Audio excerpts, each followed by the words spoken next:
Mas, enfim, eles têm uma retórica, um discurso e uma prática muito punitiva, diria eu. Portanto, no fundo, não têm confiança nos parceiros do Sul e têm opiniões públicas extremamente exigentes, todos os dias a fazerem contas, não é? Um deputado sueco, um deputado, eu contava isso, o Dr. Ferreira, um deputado holandês, a palavra que mais usa é contribuinte. Pronto. Mas isso é sempre. Portanto, estão sempre a pensar no dinheiro dos seus cidadãos, porque ele não é um dinheiro que seja deles, é dos cidadãos, portanto tem que ser utilizado como... Estão sempre a falar na sua condição de contribuintes líquidos, é isso? Na sua condição de contribuintes líquidos e na condição... Os deputados em relação àqueles que pagam impostos. Estão sempre a falar nas suas populações como contribuintes. Claro. Portanto, eles antes até que passem a ver como cidadãos, veem como pagadores. E, portanto, são eles que estão a pagar. E como são eles que estão a pagar, eles têm que responder perante eles. Pá. Agora, o que eu queria dizer é o seguinte, eu acho que nós devíamos estar a lutar, porque de facto há aqui aspectos, do seu ponto de vista político, enfim, eu depois sou capaz de elaborar um bocadinho mais sobre isto, mas penso que até vamos encaminhar o debate um bocadinho para aí. Porque há também razões políticas para a União Europeia existir e para ter determinadas características. E, portanto, se nós extremamos demasiado, o que nós vamos ter é tensões muito maiores que aquelas que temos hoje entre os vários Estados, na relação dos governantes com os seus governantes em cada Estado, e isso pode trazer um cenário para a Europa perigoso. Dr. Medina, acha que o federalismo pode ser uma solução? Volta e meia fala-se no federalismo, não é? Deixe-me dizer o seguinte, ó Judito. Nós, naturalmente, como latinos, andamos sempre à procura destas pequenas coisas, é 0,5% de juro. Não quer dizer que isso não fosse vantajoso. Agora, sem descuidar os problemas de fundo, e o problema de fundo aqui é investimento. Porque esta é que é a realidade. Sem investimento nós não mudamos coisa nenhuma. Nem pomos as contas públicas em ordem. E isso não está por isso. A questão das licenças. O Ministro da Economia, volta e meia, fala dos licenciamentos. Bom, estão há 1 ano e meio, ou mais que 1 ano e meio lá, não sai coisíssima nenhuma. E esse é que é o problema de fundo de Portugal. Portugal sem economia não resolve contas públicas, nem sustenta Estado Social. E eu acho que isto são, estas histórias dos 0,5% de juros e tal, são os brincalhões da política. E nós não temos estadistas que olhem para os problemas de fundo do país. Você perguntou o quê? Estava a perguntar-lhe o que é que o senhor pensa do federalismo, quer dizer, volta e meia fala-se do federalismo como uma solução para a Europa. Na Europa não acredito no federalismo. Tenho a impressão que estou dissonante. Mas não acredita no federalismo porquê? Ouça, quando nós olhamos para os Estados Unidos e para o êxito da organização política dos Estados Unidos, nós esquecemos que todos os que lá estão são americanos. Chegaram lá como imigrantes, desbravaram o oeste, instalaram-se, exploraram, construíram e viveram. Na Europa não. Na Europa não há europeus. Há húngaros, há belgas, há portugueses, há espanhóis, há italianos. Bom, com este fragmento de povos, não é possível. Todos os povos da Europa, ou quase todos, ao longo da história, se degladiaram e se combateram e se mataram. Portanto, na Europa não há um fermento social e cultural para lançar realmente o Estado Federal. Em segundo lugar, porque o Estado Federal exige contribuições muitíssimo altas. Não é aquele 1%, quanto é que a gente manda para lá? Sim, no fundo, o PIB da União Europeia é 1% do PIB. Nós, como uma Federação Europeia, temos de mandar 5%.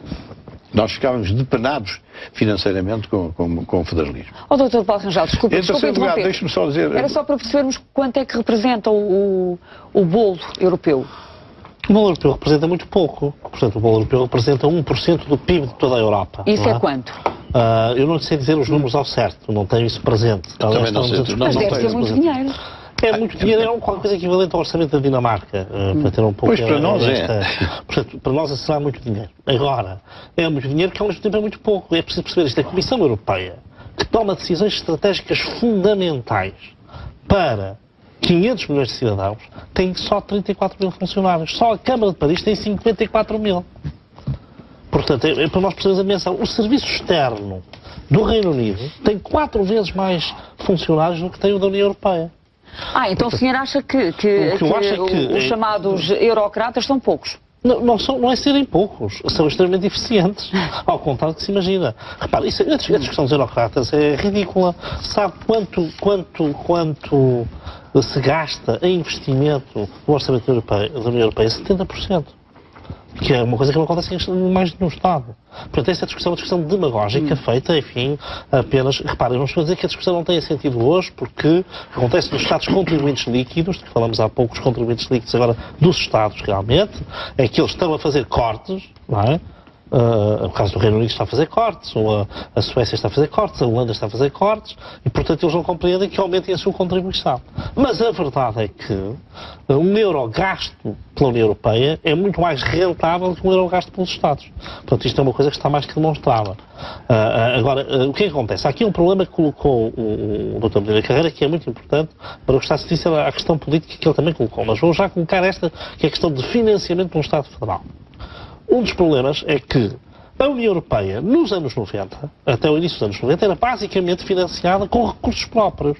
Tinha muito a ver com a pauta aduaneira comum, com os chamados direitos equivalentes, portanto, tinha, no fundo, recursos próprios.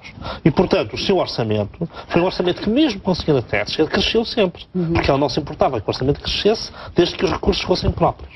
O problema é que hoje 80% dos recursos da União Europeia não são próprios. É cada Estado que tem de os pôr. E claro que há Estados que depois recebem em retorno mais do que dão, e há outros que dão muito mais do que recebem. Aparentemente, pelo menos é assim, digamos, de um ponto de vista formal. Mas também se pode questionar isto, porque, por exemplo, enfim, isto está mais que estudado também.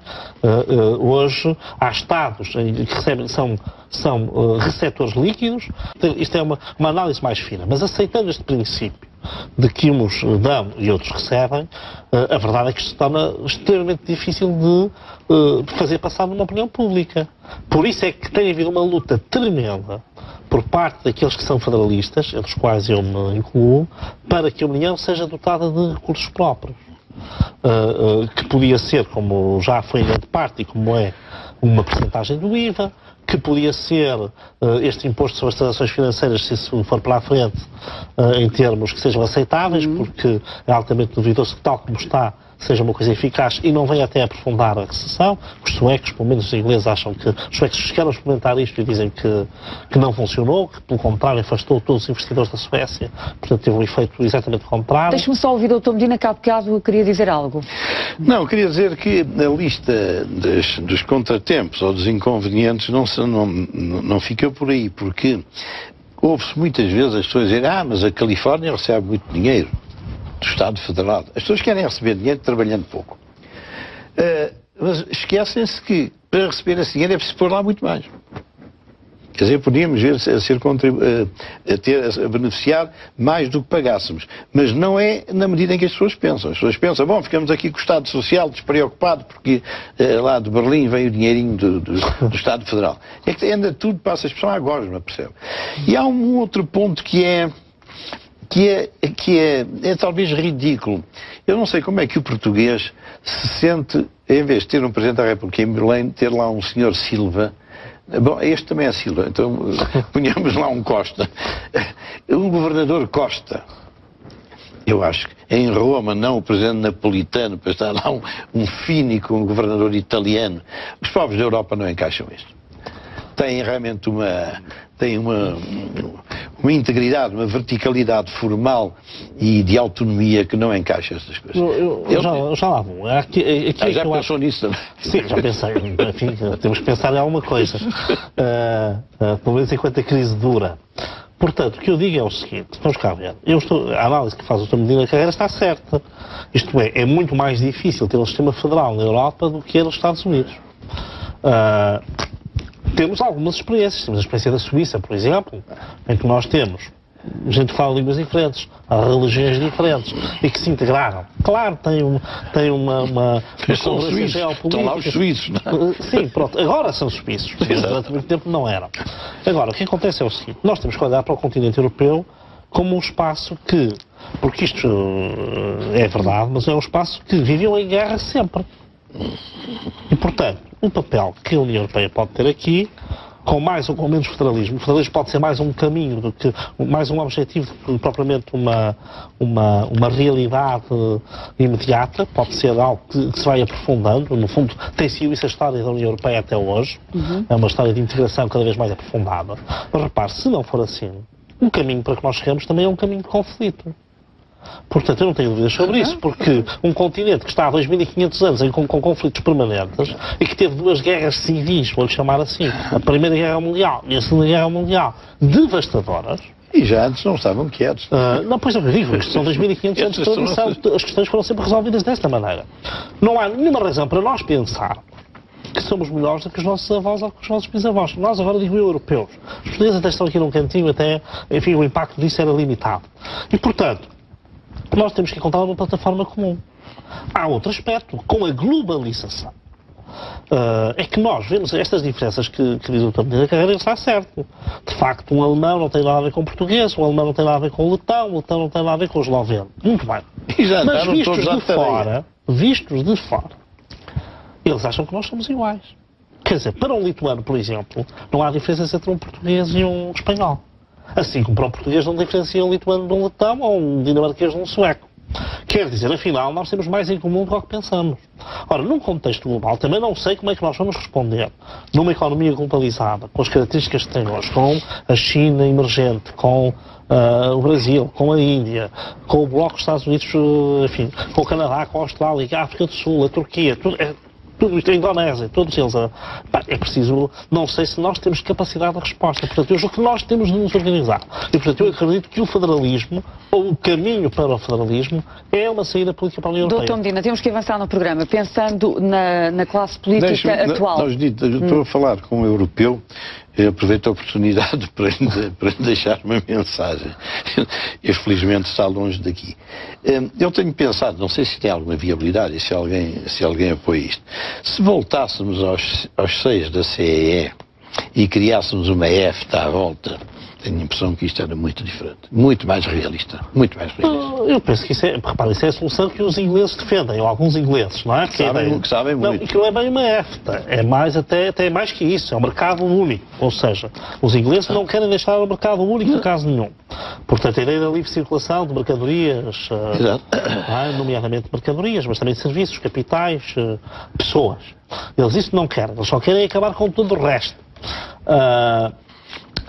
Enfim, eu não sei. São bastante mais sábios que nós. Eu não sei se são Medina, mais mas vamos avançar. Os resultados deles não dizem isso hoje em dia. Não, a grande questão, Doutor Medina, a grande questão é saber se temos uma geração de políticos com capacidade para enfrentar. É verdade. Com capacidade para enfrentar estas tormentas. Bem, olhando para o país, diria que não. Com grande evidência, não é? Porque, primeiro, uma geração de políticos, com o nosso regime, levou o Estado para a falência. Não é propriamente um elogio muito grande dizer que houve uns 10 ou 15 sujeitos instalados no sistema político português que levaram Portugal para a falência. Falência que era visível que ia acontecer.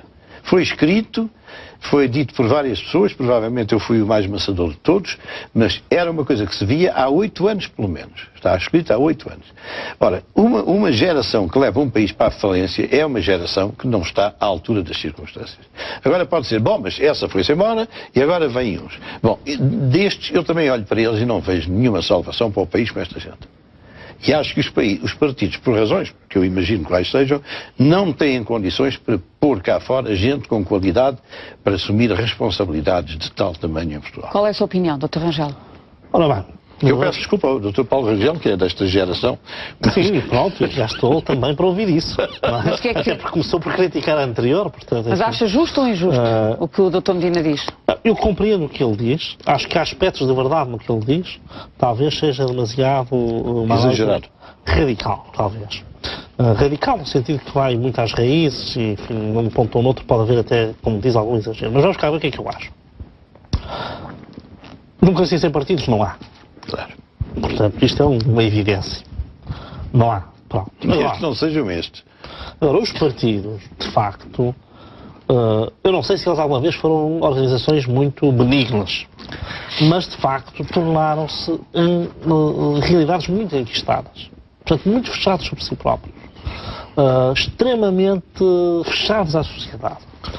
Que reproduzem vícios e formas de atuação. Isto é verdade, quer dizer, isto vale para todos.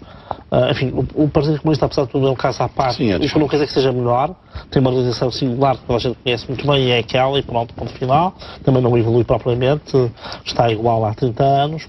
Não, é uma coisa diferente. Mas no caso do Partido Social Democrata e do Partido Socialista em particular, e que são muito parecidos, tendo diferenças, mas não neste aspecto mais negativo, que é o aspecto realmente interno, da vida interna dos partidos. Portanto, é muito controlada, vai muito numa tradição do caciquismo, que aliás é uma coisa que vem do século XIX, portanto não é propriamente uma coisa nova, muito fechada à sociedade. Portanto, eu acho que os partidos precisavam de se abrir. Para se abrirem, não sei se esta ideia que alguns